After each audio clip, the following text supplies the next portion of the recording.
So what exactly are you going to learn in this course? In this course, you are going to learn object-oriented programming in Python.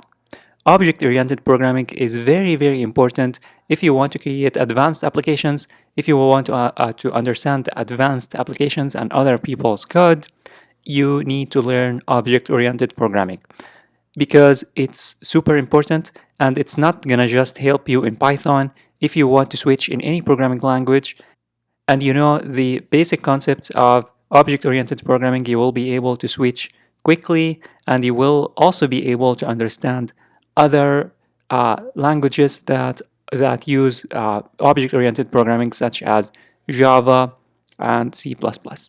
So by the end of this course, you will have a great knowledge in object-oriented programming in Python. You will be able to create classes, objects, properties, constructors, and also call functions and work effectively with objects.